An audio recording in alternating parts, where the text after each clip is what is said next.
अब आगे क्या होता है? The next paragraph is, when Amitabh Bachchan came, large number of people swarmed around him. भारी संख्या में उसके आसपास घेर के खड़े हो गए, झुंड के झुंड आ जाना, वो कहलाता है स्वार्मिंग। बड़ी संख्या में आ जाना, धक्का मुक्की होती है, रेलम पेल होती है उसमें। तो I was talking about enforcing benefits, ऐसे फायदे जो उन पे लादे जाते हैं। फायदा कौन नहीं लेना चाहता, पर ऐसे फायदे का मतलब नहीं जो मेरे जीवन में, जिसकी मुझे आदत नहीं है। यहाँ पे बाध्य किया जा रहा है अमीरों के द्वारा इन गरीबों को कुछ फायदे, तथाकथित फायदे, so called benefit. They were not of benefit to them, they were so called benefit. एक गांव वाले को, गरीब व्यक्ति को मैं सोफ़ा वगैरह दे दूं, डाइनिंग टेबल दे दूं, उससे उसका फ़ायदा है क्या? नहीं है। 2 जून का खाने का पैसा नहीं है, लेकिन मैं सोफ़ा दे रहा हूँ, डाइनिंग टेबल दे रहा हूँ। इसलिए नहीं दे रहा हूँ कि मैं उनका फ़ायदा सोच रहा हूँ, शायद इसलिए दे रहा हूँ क्योंकि मेरे पास ये एक्स्ट्रा सोफ़ा सेट पड़े हैं, मेरे पास एक्स्ट्रा टेलीविज़न पड़ा है, डाइनिंग टेबल मेरे पास एक्स्ट्रा पड़ी हुई है, इसलिए आपको सौंप रहा हूँ और लाद दे रहा हूँ, बाध्य कर रहा हूँ, उसका उपयोग करो। क्योंकि ऐसा कह के मैं बताना चाह रहा हूँ कि मैं तुम्हारे अच्छी भलाई के लिए सोच रहा हूँ। But is it true? No. क्या ये सच है कि गरीब लोगों के लिए, अमीर वर्ग के लोग भलाई की बात करेंगे? Author further says, they are all calculated. ये सब बड़ा गुणा भाग किया हुआ है, सब बड़ी सोच समझ के साथ किया जा रहा है। ये सब जो हो रहा है, ज़मीन का खरीदना, उनको इकट्ठा करना, भीड़ को शहर लाना, शहर लाके उनको बसाना, उनको ऊपर कुछ सुविधाएं लादना, इसके पीछे एक बड़ी सोच समझ है, बड़ा गुणा भाग है, बड़ी लंबी दौड़ का खेल खेल रहे हैं अमीर लोग। That are calculated to soothe them out of their wits। उनको to soothe करना मतलब उनको मीठी मीठी बातें करना। Out of wits मतलब मूर्ख बनाना। Wit माने बुद्धि, wit, sense of humor। तो I am out of wits मतलब मैं कुछ समझ नहीं पाया, अचानक मैं हक बका गया, हक्का बक्का हो गया, उसे कहते हैं आउट ऑफ विट्स हो जाना। तो to soothe them out of their wits, ऐसा बाध्य करके, ऐसी तथाकथित फायदे उनको देकर मैं मूर्ख बना रहा हूँ, मीठी मीठी बातें करके उनको मूर्ख बना रहा हूँ। मैं मतलब निर्धन लोग मूर्ख बनाते हैं, ऐसी मीठी बातें करके, ऐसी लोभ दे के, ऐसी प्रवंचना दे के, ऐसी चीज़ों को उन पर लाद कर जो उनके काम की नहीं वो इनको दे रहे हैं और दिखाने की कोशिश ये कर रहे हैं हम कितने दयावान हैं, हम आपके लिए कितनी दया कर रहे हैं। ये मीठी मीठी बातें करने की आदत अमीरों की होती है, जो कंजूस होते हैं प्रकृति से, इस प्रकार उनको मूर्ख बनाते हैं,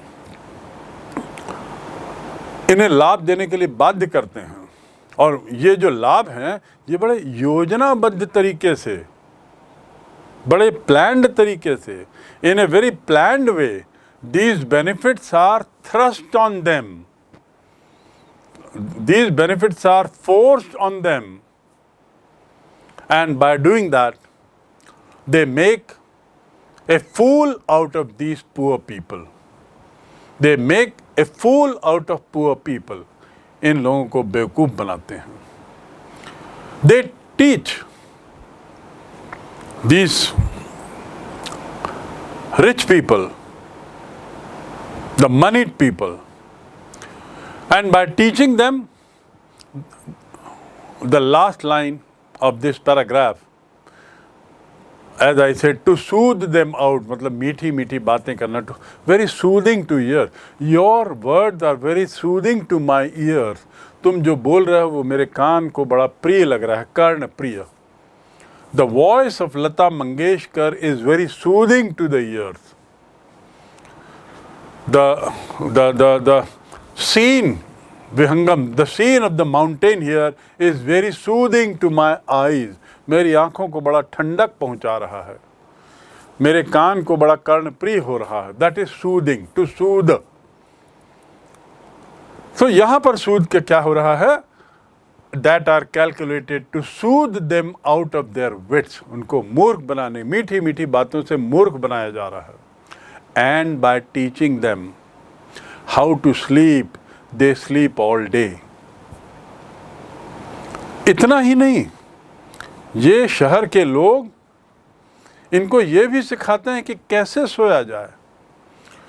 पुराने पलंग दे देंगे बड़े बड़े, उसमें बड़े बड़े मोटे गद्दे रहेंगे, जिसको इन लोगों ने रिजेक्ट कर दिया है, क्योंकि अमीर वर्ग जो है वो यूज एंड थ्रो में विश्वास करता है। They use certain things for few months, for a few year, and because these items are still good enough, they give it to the people, some people, and tell them कि देखो तुम्हारे फ़ायदे के लिए हमने ये पलंग लाया है, तुम्हारे फ़ायदे के लिए हमने गद्दा दिया है, जबकि वो सब पुराना है। वो इनको बताते हैं कि कैसे सोया जाए, ऐसे पलंग में सोए, ऐसे गद्दों में सोए। They tell them how to sleep and they sleep all day. इनको बताते हैं कि कैसे सोना चाहिए और खुद दिन भर सोते हैं। And by teaching them how to sleep, they sleep all day, destroy their sleeping at night the ancient way. Ancient माने पुरानी, वे माने तरीका, पुरानी जो उनकी आदत थी, वे माने रास्ता और वे माने आदत, तरीका, यहाँ पर तरीका आदत। और उनको बताते हैं कि कैसे सो, और खुद सोते रहते हैं दिन भर। और इस प्रकार ऐसा करते हुए ये उनकी जो रात में सोने की आदत है उसे बिगाड़ देते हैं। उनकी जो प्राचीन काल से, पुराने समय से इस मजदूर वर्ग की, जो दिन में कठिन मेहनत करता है, जो दिन में परिश्रम करता है, पसीना बहाता है, रात में सुकून की नींद सोता है, उसकी आदत को यहाँ शहर में लाके ऐशो आराम की सुविधा देकर इनकी आदत को बिगाड़ देते हैं। उन्हें बताते हैं कैसा सोया जाए, खुद सोए रहते हैं दिन भर और इनकी आदत को बिगाड़ देते हैं। डिस्ट्रॉय, तहस नहस कर देते हैं, बिगाड़ देते हैं। डिस्ट्रॉय करना मतलब बर्बाद कर देना। गांव वालों की, मजदूर वर्ग की, किसान वर्ग के लोगों को जिसको शहर लाते हैं, उनकी आदत को बिगाड़ देते हैं। कौन सी आदत? रात में सोने की जो आदत, सुकून की नींद सोने की जो आदत है, उसको बिगाड़ देते हैं। क्योंकि दिन भर काम कराते हैं हल्का फुल्का कुछ न कुछ, रात में भी काम कराते हैं कुछ न कुछ। खुद तो दिन भर सोते हैं, ये लोग काम करते रहते हैं। और काम किस तरह के? इन अमीर वर्ग के लोगों की सेवा में लग जाते हैं। क्यों लग जाते हैं? क्योंकि अमीर वर्ग के लोगों ने उन्हें रहने के लिए दे दिया है, कुछ सुविधाएं लाद दी हैं, थोड़ा बहुत पैसा भी दे रहे होंगे और ऐसा दिखा रहे होंगे कि हम बहुत दया कर रहे हैं। एक आध छोटे मोटे स्कूल में बच्चों का प्रवेश भी करा दिया होगा और तथाकथित फ्री एजुकेशन भी दे रहे होंगे। वैसे आज तो सभी देश में, पूरे देश में 8वीं 9वीं तक मुफ्त शिक्षा है। गांव वालों को नहीं मालूम, वे सोचते हैं कि सेठ जी पढ़ा रहे हैं, सेठ जी मेरे बच्चे को पढ़ा रहे हैं। किताबें भी मुफ्त मिलती हैं, आपको मालूम है। तो गांव वालों को ये लोग बताते हैं कि सेठ जी ने हमें किताबें खरीद के दी हमारे बच्चों को। 2-4 यूनिफॉर्म के पुराने जोड़े ला के सेठ जी दे देते हैं। तो ये जो सेठ जी लोगों का जो स्वार्थ है, उस स्वार्थ को यहाँ पे पोएट ने बड़े शानदार तरीके से सामने रखा है और हमारी और आपकी आंखें खोलने की कोशिश की है। ये कहने की कोशिश की है कि इन सेठ जी लोगों के बहकावे में मत आओ, उनके फुसलाने में मत आओ। They are very dangerous, they destroy our sleeps, हमारी नींद बर्बाद कर देते हैं। पुराने समय से जो हमारी आदत है दिन में कड़ी मेहनत करके रात में सोना सुकून की, उसको बिगाड़ देते हैं। एंशिएंट यानी पुराना। स्वयं सारे दिन रोते हैं और रात में उनके सोने के पुराने ढंग को नष्ट कर देते हैं। This is about this paragraph. अब आप समझ गए हैं कि कितना भावुक होकर कवि इन लोगों के बारे में कह रहा है, अपनी बात रख रहा है, कितना भावुक है। How closely he feels bonded with this downtrodden. Now we come to the next paragraph. और यहां पर कवि अब अपनी बात कह रहा है। अभी तक जो भी बातें थी वो दुकानदारों की फीलिंग के रूप में थी, गरीबों की फीलिंग के रूप में थी। अब यहां पर कवि अपनी बात रखता है इस पैराग्राफ में और कह रहा है, sometimes I feel myself I can hardly bear. कई बार मुझे लगता है कि मैं ये सब सह नहीं पाऊंगा। टू बियर माने सहना, हार्डली मतलब कतई।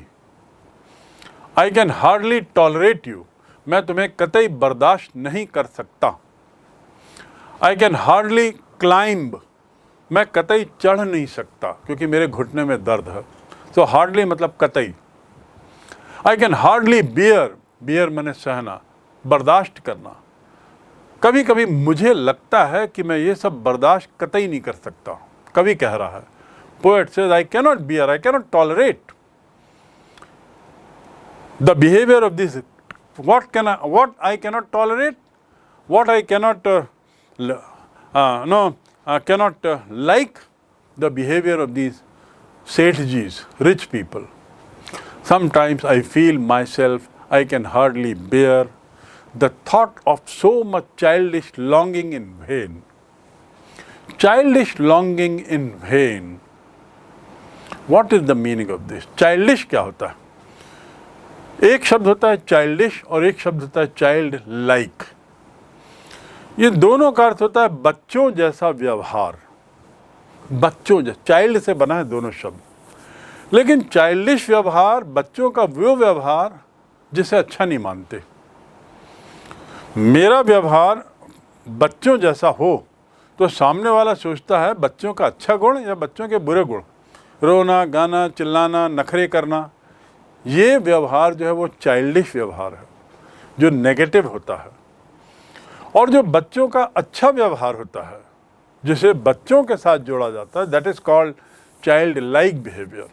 The positive qualities of child are called childlike, while the negative qualities of a child, like crying, like breaking things, like demanding unnecessary too much, shouting and what not, these negative qualities are called childish, and plus many more, they are all negative qualities. The poet says, the thought, what I cannot bear, what I cannot tolerate, मैं क्या नहीं सह सकता, ये सोच, thought मने विचार, so much childish longing in when, कि इनके लॉन्गिंग होना मतलब तीव्र इच्छा होना। लॉन्गिंग मतलब तीव्र इच्छा। I am longing for going to America, America जाने की मेरी बड़ी तीव्र इच्छा हो रही है। I am longing for my parents, I am longing to meet my parents, मुझे अपने पेरेंट्स से मिलने की बड़ी तीव्र इच्छा हो रही है। तीव्र इच्छा को कहते हैं लॉन्गिंग। टू लॉन्ग मतलब तीव्र इच्छा होना, LONG। लॉन्ग माने लंबा भी होता है और लॉन्गिंग उसी से बना लॉन्ग, बहुत लंबे समय से जो इच्छा हो, जो तीव्रता हो, वो कहलाएगा तीव्र इच्छा। सो what I cannot bear, I cannot bear this idea of these villagers where they long in vain। in vain मतलब व्यर्थ, in vain अर्थात व्यर्थ। व्यर्थ में जो बच्चों जैसी आदतें इनमें जो हैं, तीव्र इच्छाएं हैं। बच्चा बड़ी तीव्र इच्छा रखता है कई चीज़ों की, नहीं मेरे को यही मोटरसाइकिल चाहिए, खिलौना, मुझे गाड़ी की चाबी दो तो गाड़ी की चाबी के पीछे पड़ जाएगा, मुझे यही मोबाइल खेलना है, बस मोबाइल ही पकड़े रहेगा। These are all his childish longing. तो the poet says that I cannot bear this childish habits among the villagers, कि वो बिल्कुल पागल जैसे, बच्चों जैसे, वो उनमें कुछ तीव्र इच्छाएं हैं और वो इच्छाएं इन वेन हैं, बेकार हैं। इन वेन मतलब बेकार। All my efforts have gone in vain, मेरा सारा प्रयास बेकार हो गया।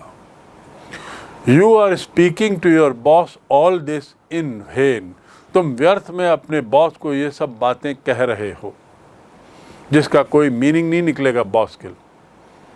तो इन वेन मतलब व्यर्थ में, बेकार होना, व्यर्थ हो जाना, बेकार हो जाना। Sometimes I feel myself, I can hardly bear the thought of so much childish longing in vain. इतना ज़्यादा तीव्र इच्छा होना, ये बच्चों जैसी आदत गांव वालों में होना, इसे मैं सह नहीं सकता। The sadness that lurks near the open window there. See the line. The sadness, जो दुख है, lurks मतलब झांकता हुआ जो दिख रहा है। कहाँ? टू लर्क मतलब थोड़ा सा निकल के झांकना, उसे कहते हैं लर्किंग, टू लर्क। तो यहाँ पे कौन झांकता हुआ दिख रहा है? द सैडनेस, वो दुख जो वहाँ से झांकता हुआ दिख रहा है। क्या दुख कभी झांकता हुआ दिखाई देगा? नहीं। कवि ने सैडनेस को एक व्यक्ति के स्थान पर यूज किया है। The sadness that lurks near the open window there. There मतलब कहाँ? वो दुकान में। जो दुकान की मैं बात किया हूँ, उस दुकान में जो एक खिड़की खुली हुई है, वहाँ से जो झांक रहा है आदमी, उसमें जो दुख दिखाई दे रहा है। I cannot bear the childish craving. To crave मतलब तीव्र इच्छा होना, लॉन्गिंग मतलब तीव्र इच्छा होना। तो इन गांव वालों के मन में जो तीव्र इच्छा होती है शहर जाने की, शहरी जीवन की, पैसा कमाने की, चाहे उसके लिए वो क्यों ना बेवकूफ़ बन जाए, चाहे उसके लिए क्यों ना सेठ जी लोग उसे बेवकूफ़ बनाते चले जाए, मुझे इसके लिए बहुत दुख होता है, बहुत दर्द होता है, बहुत बुरा महसूस होता है, और ये सब बेकार है। द सैडनेस, दुख, जो उस झुग्गी झोपड़ी से, जो उस शेड से, उस दुकान से जो दुख दिखाई दे रहा है। एकांत दुकान, एक दो लोग वहाँ पर ग्राहक की प्रतीक्षा करते हुए, चेहरा उतरा हुआ, मुरझाया हुआ, हताश, पैसा उनका उसमें लगा हुआ है सामान में और कोई ग्राहक नहीं आ रहा है, कोई खरीद नहीं रहा है। तो जो हताशा उनके चेहरे में झलक रही है उस खिड़की से, उसे मैं बर्दाश्त नहीं कर सकता। अर्थात इन गरीबों के दुख को मैं नहीं सह पा रहा हूँ, इनकी तकलीफ़ें बड़ी ज़्यादा हैं। आई फील फॉर इट, मुझे बहुत ख़राब लगता है। That waits all day in almost open prayer. The sadness, वो जो दुख है जो वहाँ से झांकता हुआ दिखाई दे रहा है, जो प्रतीक्षा कर रहा है, पूरे दिन प्रतीक्षा कर रहा है, ऑलमोस्ट ओपन प्रेयर, बार बार बेचारे बस यही प्रार्थना कर रहे हैं, कोई आए, कोई आए, कोई आए, कोई आए, कोई रुके, कोई उनके वो करे। वो जो दृश्य है वो मुझे बड़ा दुखदायी हो रहा है, मेरे लिए असहनीय हो रहा है, बड़ा दर्द है मेरे को। For that wait all day in almost open prayer, for the squeal of brakes. अब देखिए ये शब्द, squeal of brakes, the sound of a stopping car. वो लोग दिन भर प्रार्थना करते हैं, दिन भर प्रतीक्षा कर रहे हैं, चेहरा मुरझाया हुआ है, खिड़की से झांक रहे हैं, कोई आया, कोई आया, और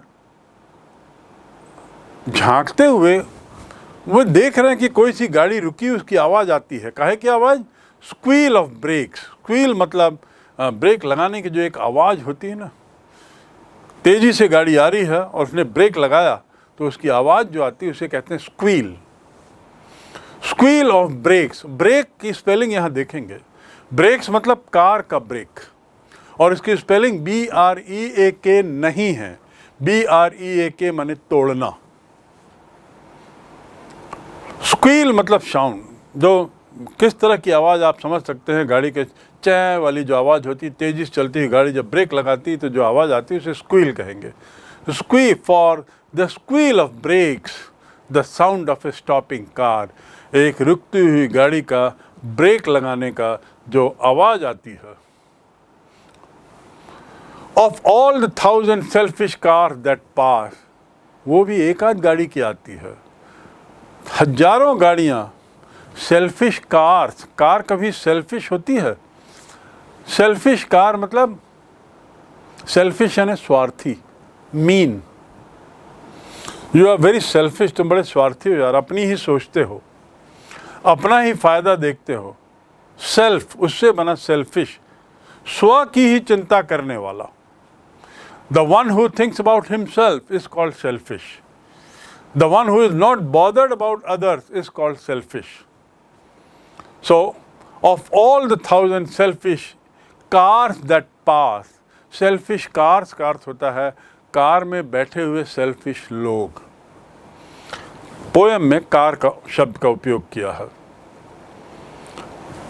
कार में बैठे हुए लोग। ऑफ ऑल 1000, हजारों कारें आ जा रही हैं, उसमें से एक आध गाड़ी कोई सी रुकती है, उसका ब्रेक लगता है, आवाज़ आती है और कार रुकती है। Just one to inquire what a farmer's price are, और वो रुकती है और वो ये उसमें एक आध गाड़ी ये पूछती है कि सामान की क्या कीमत है। What a farmer prices are, कि भैया सामान की कीमत क्या है। ले दे के एक गाड़ी रुकी हजारों गाड़ियों में, दिन भर की मैं प्रतीक्षा कर रहा हूँ, तनाव है, चिंता है, कोई कमाई नहीं हुई है, पैसा अलग लगा हुआ है, और वाइल्ड बेरी और ये जो फल मैंने लगाए हैं, रखे हैं, वो भी पुराने हो जाएंगे और कीमत कम हो जाएगी, जितने में ख़रीदा है उतना पैसा भी शायद ना मिल पाए। तो ये सब चिंताएं गरीबों के मन में हैं, और इसका मतलब ये कवि ये कहना चाह रहा है कि गरीबों की कितनी सारी चिंताएं हैं, और इन चिंताओं में कुछ लोग ऐसे आ जाते हैं जैसे कि एक गाड़ी रुकी और बड़ी मुश्किल से, और वो पूछती है कि कीमत क्या है, what are the prices are. And one did stop, एक रुकी भी, but only to plough up grass.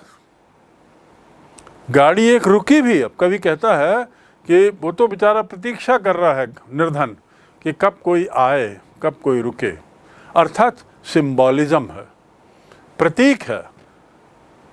गरीब लोग प्रतीक्षा करते रहते हैं कि कब उनका भला करने वाले लोग आएं, लेकिन वो भीख नहीं मांग रहा है,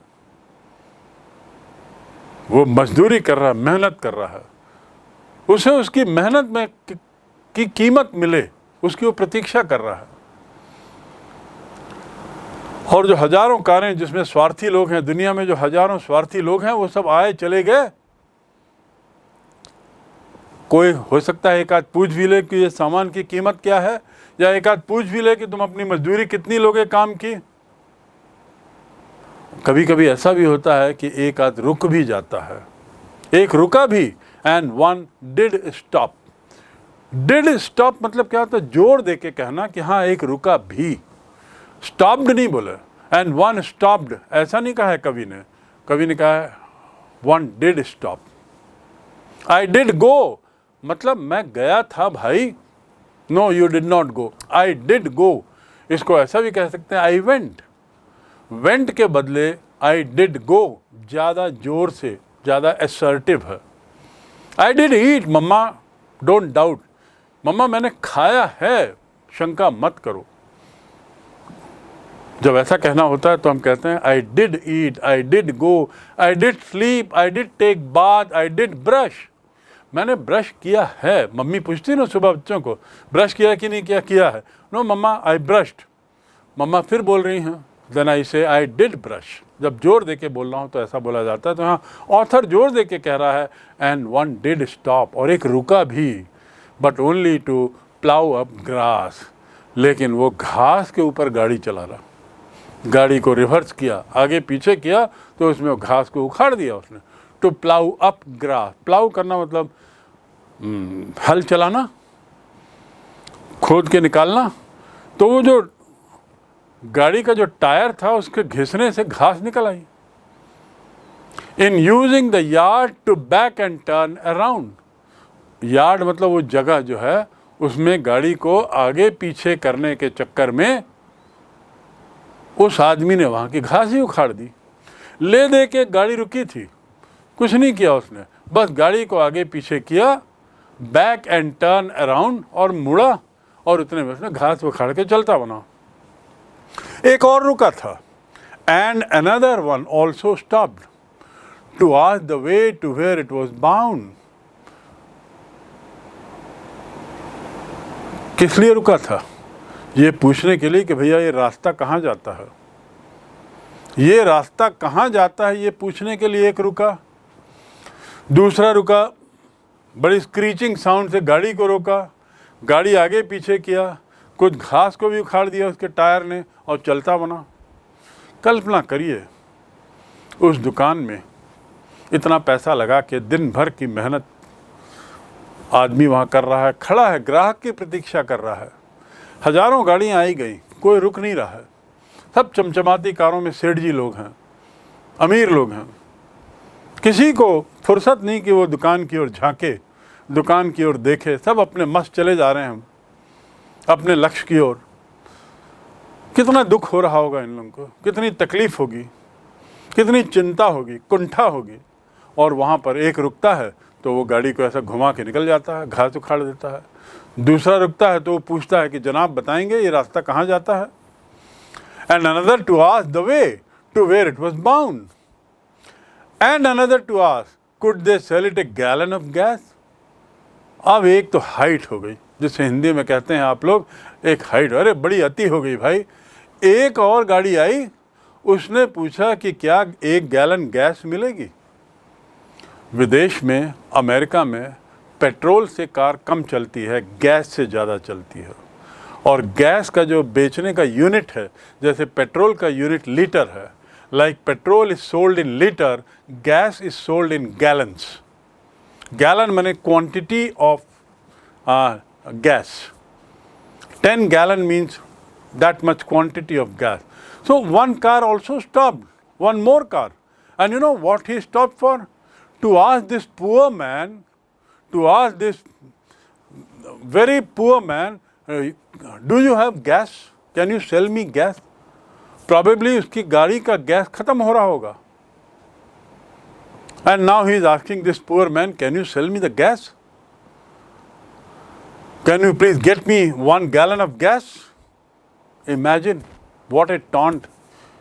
ये सब चिंता के बाद यदि कोई ऐसी बातें करे तो ऐसा लगता है मानो किसी ने मुझे तमाचा मारा हो. As if somebody has slapped me. I am already in a very bad shape. I means poor. Poor people are already in bad shape. Somebody taunting them, somebody treating them very badly, somebody just shoving them, somebody just neglecting them, somebody just avoiding them. Can you imagine how much insulting it may be for those human beings? Even if they are poor, they are after all human beings. वो गरीब होंगे लेकिन फिर भी आदमी तो हैं, उनके अंदर भी feeling है. In other words, probably poet is trying to say, please don't do all these things with poor people. Please don't behave this way with poor people.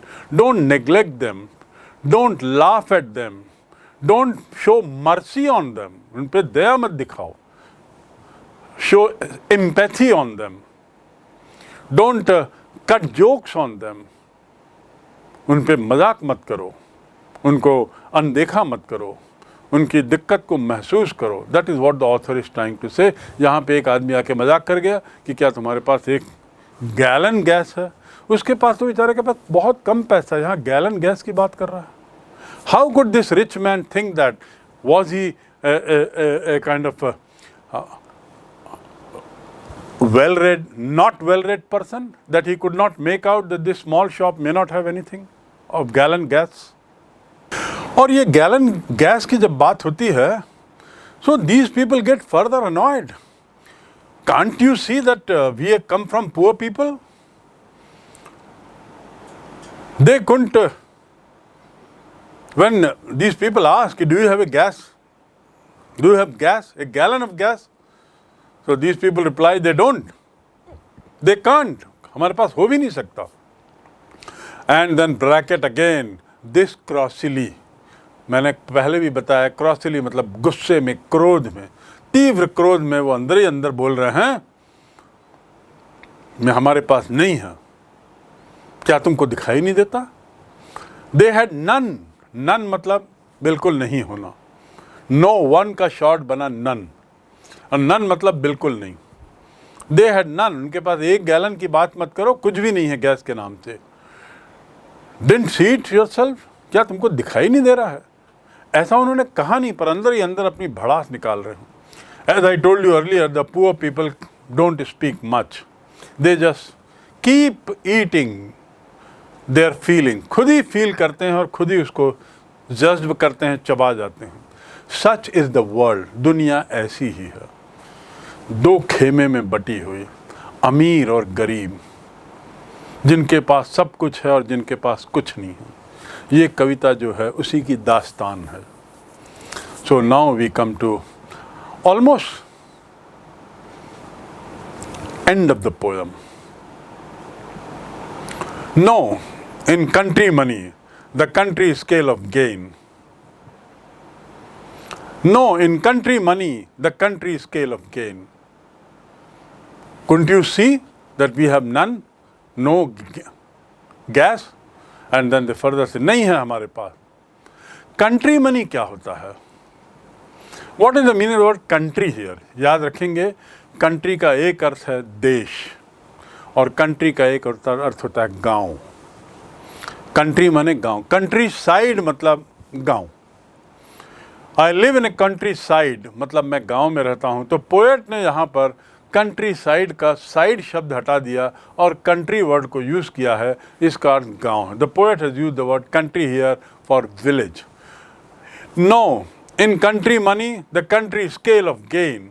हमारे पास कोई पैसा नहीं है. The country scale of gain मतलब कुछ भी नहीं. The requisite lift of spirit has never been found. Country gain मतलब क्या होता है? गेन माने फायदा, प्रॉफिट, जो चीज पाई. उनके पास कुछ फायदा भी नहीं हो रहा है. उनको गांव का पैसा कुछ भी मिल नहीं रहा है, कुछ फायदा भी नहीं हो रहा है. और तो और द पोएट से the requisite lift of spirit. Requisite मतलब उचित, पर्याप्त. लिफ्ट मतलब उठना. आप देखते हैं ना, बड़े बड़े भवनों में लिफ्ट होता है, उठाना. पर्याप्त स्पिरिट. स्पिरिट मतलब क्या? उत्साह. यहां पर स्पिरिट का अर्थ है उत्साह. Has never been found. इन गांव वालों में, इन निर्धनों में, इन वंचित लोगों में पर्याप्त उत्साह भी नहीं पाया जाता. बिल्कुल नहीं मिलता, कोई उत्साह नहीं है. बड़े ये डल हो जाते हैं गांव वाले. No in country money the country scale of gain. The requisite lift of spirit has never been found. और so the voice of country seems to complain. या वॉइस ऑफ कंट्री, गांव के लोग शायद ऐसा कंप्लेन कर रहे हैं. Voice of country seems to complain. ऐसा महसूस होता है कि गांव वाले निर्धन लोग शिकायत कर रहे हैं, लगातार चिल्ला रहे हैं, लगातार अपनी आवाज़ पहुंचा रहे हैं, अपना दर्द पहुंचा रहे हैं, अपनी तकलीफ़ें बताना चाह रहे हैं. रिक्विजिट मतलब उचित, ज़रूरत, जितनी ज़रूरत है. I don't have the requisite amount of money with me. मेरे पास पर्याप्त पैसा नहीं है, ज़रूरत के लायक पैसा नहीं है. लिफ्ट मैंने बताया जो ऊपर उठाए, उमंग दे, उत्साह बढ़ाए, कभी नहीं देखा गया. Never been found. और so the voice of country seems to complain. जो गांव के लोगों की आवाज़ शायद यही शिकायत कर रही है कि उनको कोई उत्साहित करने वाला नहीं है, उनको कोई ऊपर बढ़ाने वाला नहीं है, उनको कोई हाथ देने वाला नहीं है। I can't help owing the great relief it would be. Now we come to almost the last part of the poem. Poet says, I can't help. मैं कुछ नहीं कर सकता. Owning the great relief it would be. कितनी राहत की बात होगी. Owning the great relief. Own करना मतलब अपना सोचना, अपना बनाना. I own this house. ये मकान मेरा है. I own this car. ये कार मेरी है. OWN own. उसी से बना ओनर, मालिक. I am the owner of this house. I am the owner of this mobile. इस मोबाइल का मालिक मैं हूँ. So poet says, no, in country money, the country scale of gain, the requisite lift of spirit has never been found. अब कभी बड़ा निराश हो रहा है यहाँ पे. मैंने कभी नहीं देखा कि ये लोग उत्साहित हों, कभी दिखाई नहीं दिया, कभी महसूस नहीं हुआ कि ये लोग उत्साहित हों, या ऐसा उनकी कम से कम आवाज़ से लगता है, वॉइस, आवाज़, ऐसा कम से कम मुझे महसूस होता है इनको देख कर कि ये लोग उत्साहित नहीं हैं. उसके आगे कवि कहता, I can't help owning the great relief it would be. मैं समझता हूँ रिलीफ कि इतनी जो राहत, कितनी बड़ी राहत मिलेगी इनको, मैं नहीं जान पा रहा हूँ. I can't help.